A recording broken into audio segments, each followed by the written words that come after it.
प्रस्तुत है कहानी चीफ की दावत, जिसके लेखक भीषम साहनी हैं।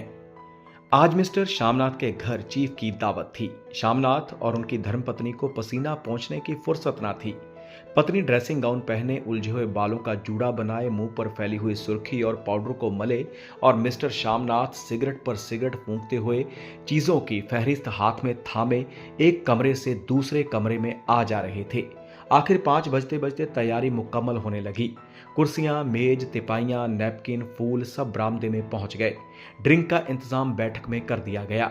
अब घर का फालतू सामान अलमारियों के पीछे और पलंगों के नीचे छिपाया जाने लगा।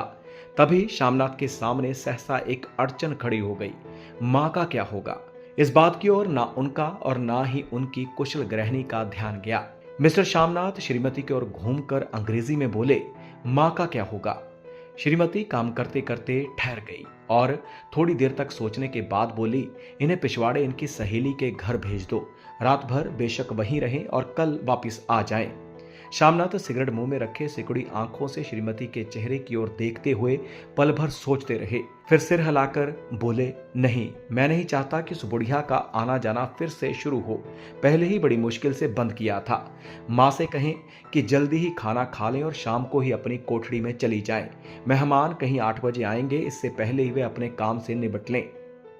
सुझाव ठीक था, दोनों को पसंद आया, मगर फिर सहसा श्रीमती बोल उठी। जो वह सो गई और नींद में खराटे लेने लगी तो साथ ही तो बरामदा है, यहाँ पर लोग खाना खाएंगे, तो इन्हें कह देंगे कि अंदर से दरवाजा बंद कर लें, मैं बाहर से ताला लगा दूंगा, या तो माँ को कह देता हूँ कि अंदर जाकर सोए नहीं, बैठी रहीं, और क्या।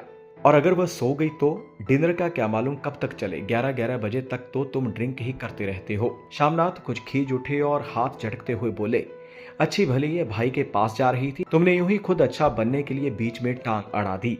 वाह, तुम माँ और बेटे की बातों में मैं क्यों बुरी बनूं? तुम जानो और वह जाने। मिस्टर श्यामनाथ चुप रहे। यह मौका बहस का ना था, समस्या का हल ढूंढने का था। उन्होंने घूमकर माँ की कोठरी की ओर देखा। कोठरी का दरवाजा बरामदे में खुलता था। बरामदे की ओर देखते हुए झट से बोले, मैंने सोच लिया है। और उन्हीं कदमों माँ की कोठरी के बाहर जाकर खड़े हुए। माँ दीवार के साथ एक चौकी पर बैठी दुपट्टे में मुंह सिर लपेटे माला जप रही थी। सुबह से तैयारी होती देखते हुए माँ का भी दिल धड़क रहा था। बेटे के दफ्तर का बड़ा साहब घर पर आ रहा है, सारा काम सुबीते से चल जाए। माँ, आज तुम जल्दी खाना खा लेना, मेहमान लोग 7:30 बजे आ जाएंगे। माँ ने धीरे से मुंह से दुपट्टा हटाया और बेटे को देखते हुए कहा, आज मुझे खाना नहीं खाना है। बेटा, तुम तो जानते हो कि मांस मछली बने तो मैं कुछ नहीं खाती। जैसे भी हो अपने काम से जल्दी निपट लेना। अच्छा बेटा।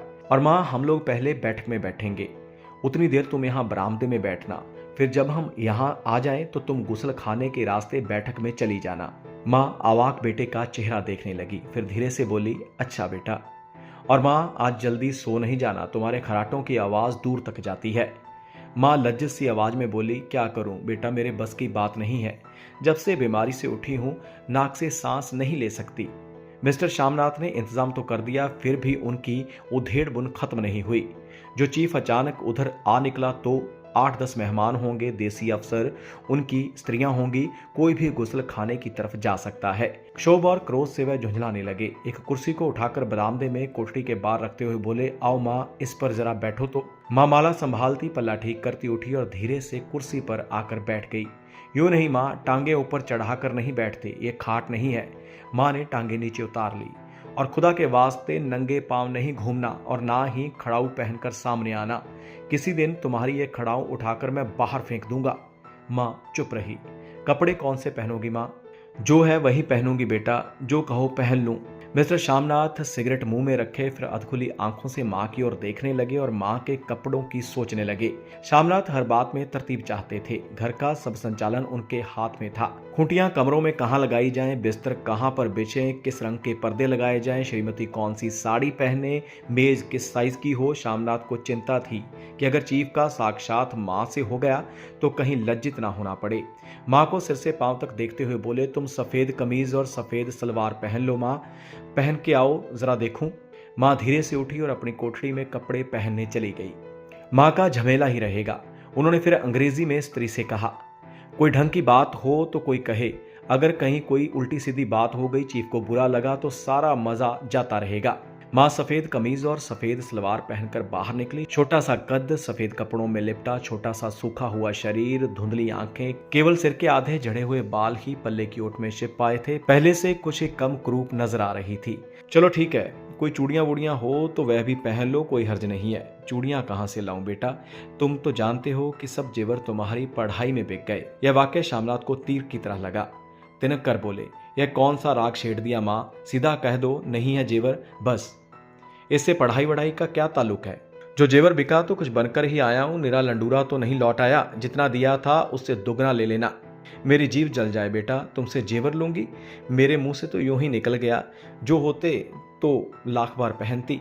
5:30 बज चुके थे। अभी मिस्टर श्यामनाथ को खुद भी नहा धोकर तैयार होना था। श्रीमती कब की अपने कमरे में जा चुकी थी। श्यामनाथ जाते हुए एक बार फिर से माँ को हिदायत करते गए, माँ रोज की तरह गुमसुम बन के नहीं बैठे रहना। अगर साहब इधर आ निकले तो कोई बात पूछे तो ठीक तरह से उनका जवाब देना। मैं ना पढ़ी ना लिखी बेटा, मैं क्या बात करूंगी? तुम कह देना माँ अनपढ़ है, कुछ जानती समझती नहीं है, वह नहीं पूछेगा। 7 बजते बजते माँ का दिल धक धक करने लगा। अगर चीफ सामने आ गया और उसने कुछ पूछा तो वह क्या जवाब देंगी? अंग्रेज को तो दूर से ही देखकर घबरा उठती थी। यह तो है भी अमेरिकी, ना मालूम क्या पूछे, मैं क्या कहूंगी। माँ का जी चाहा कि चुपचाप पिछवाड़े विधवा सहेली के घर चली जाए, मगर बेटे के हुक्म को कैसे टाल सकती थी। चुपचाप कुर्सी पर से टांगे लटकाए वहीं बैठी रही। एक कामयाब पार्टी वह है जिसमें ड्रिंक कामयाबी से चल जाए। श्यामनाथ की पार्टी सफलता के शिखर चूमने लगी। वार्तालाप उसी रौ में बह रहा था जिस रौ में गिलास भरे जा रहे थे। कहीं कोई रुकावट ना थी, ना कोई अड़चन थी।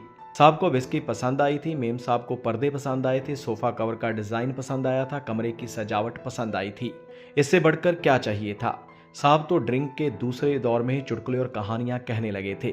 दफ्तर में जितना रौब रखते थे, यहाँ उतने ही दोस्त परवर हो रहे थे। और उनकी स्त्री काला गाउन पहने, गले में सफेद मोतियों का हार, सेंट और पाउडर की महक से ओत-प्रोत कमरे में बैठी सभी देसी स्त्रियों की आराधना का केंद्र बनी हुई थी। बात बात पर हंसती, बात बात पर सिर हिलाती और श्यामनाथ की स्त्री से तो ऐसे बातें कर रही थी जैसे उनकी पुरानी सहेली हो। और इसी रौ में पीते पिलाते 10:30 बज गए। वक्त गुजरने का पता ही ना चला। आखिर सब लोग अपने अपने गिलासों में से आखिरी घूंट पीकर खाना खाने के लिए उठे और बैठक से बाहर निकले। आगे आगे श्यामनाथ रास्ता दिखाते हुए, पीछे चीफ और दूसरे मेहमान। बरामदे में पहुंचते श्यामनाथ सहसा ठिठक गए। जो दृश्य उन्होंने देखा उससे उनकी टांगें लड़खड़ा गई और क्षण भर में सारा नशा हरण हो गया। बरामदे में एन कोठरी के बाहर मां अपनी कुर्सी पर ज्यों की त्यों बैठी थी, मगर दोनों पांव कुर्सी की सीट पर रखे हुए थे और सिर दाएं से बाएं और बाएं से दाएं झूल रहा था। मुंह में से लगातार गहरे खराटों की आवाज आ रही थी। जब सिर कुछ देर के लिए टेढ़ा होकर एक तरफ थम जाता था तो खराटे और भी गहरे हो उठते, और फिर जब झटके से नींद टूटती तो फिर दाएं से बाएं झूलने लगता। पल्ला सिर से खिसक गया था और मां के झरे हुए बाल आधे गंजे सिर पर अस्त व्यस्त बिखर रहे थे। देखते ही श्यामनाथ क्रुद्ध हो उठे। जी चाहा कि मां को धक्का देकर उठा दूं और उन्हें कोठड़ी में धकेल दूं, मगर ऐसा करना संभव ना था। चीफ और बाकी मेहमान पास खड़े थे।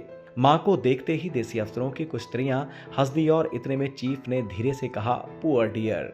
मां हड़बड़ाकर उठ बैठी। सामने खड़े इतने लोगों को देखकर ऐसी घबराई कि कुछ कहते ना बना। झट से पल्ला सिर पर रखती हुई खड़ी होगी और जमीन को देखने लगी। उनके पांव लड़खड़ाने लगे और हाथों की उंगलियां थर थर कांपने लगी। मां, तुम जाकर सो जाओ, तुम क्यों इतनी देर तक जाग रही थी?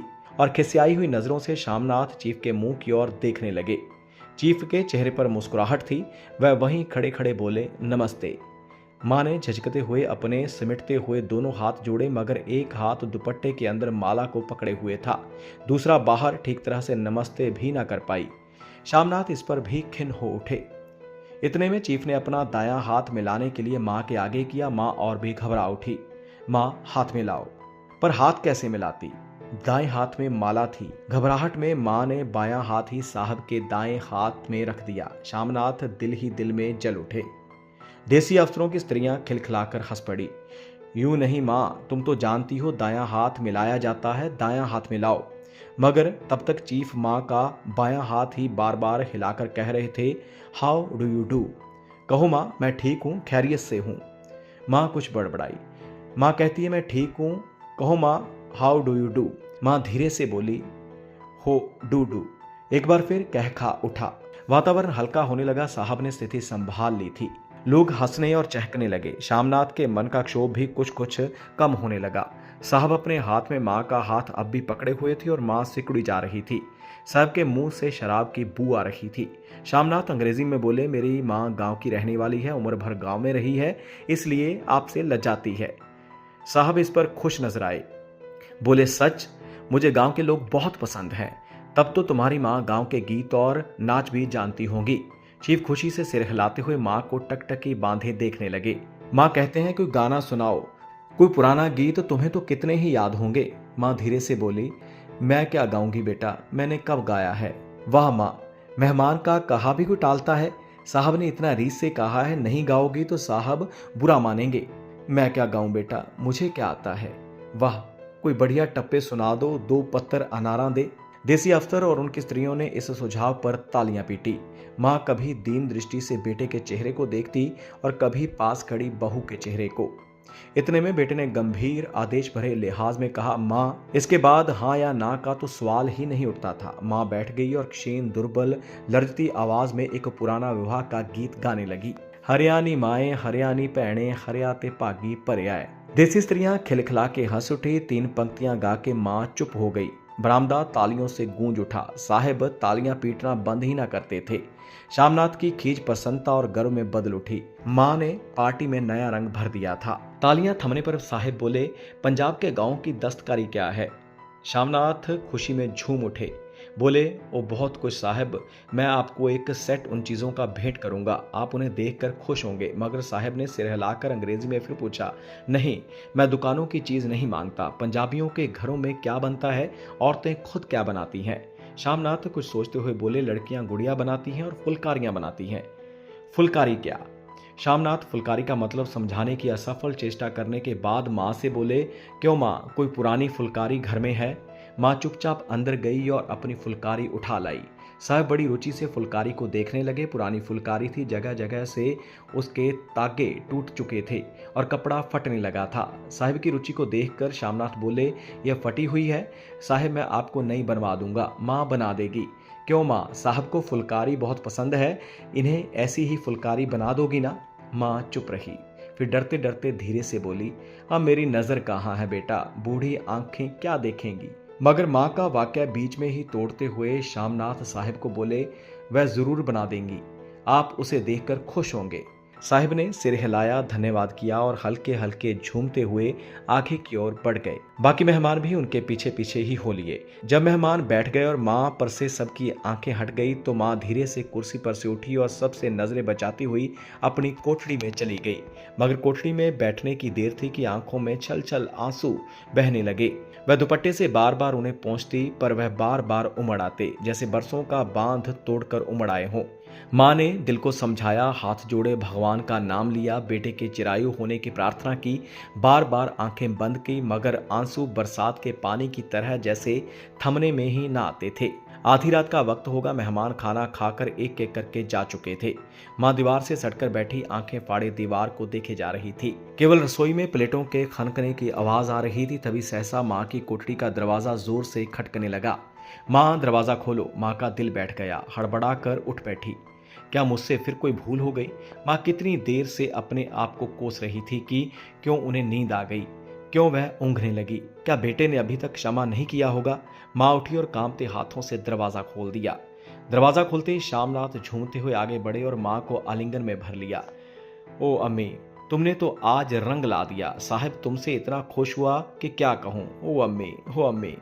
माँ की छोटी सी काया सिमटकर बेटे के आलिंगन में छिप गई। माँ की आंखों में फिर आंसू आ गए। उन्हें पहुंचती हुई धीरे से बोली, बेटा तुम मुझे हरिद्वार भेज दो, मैं कब से कह रही हूँ। शामनाथ का झूमना सहसा बंद हो गया। उनकी बाहें माँ के शरीर पर से हट आई।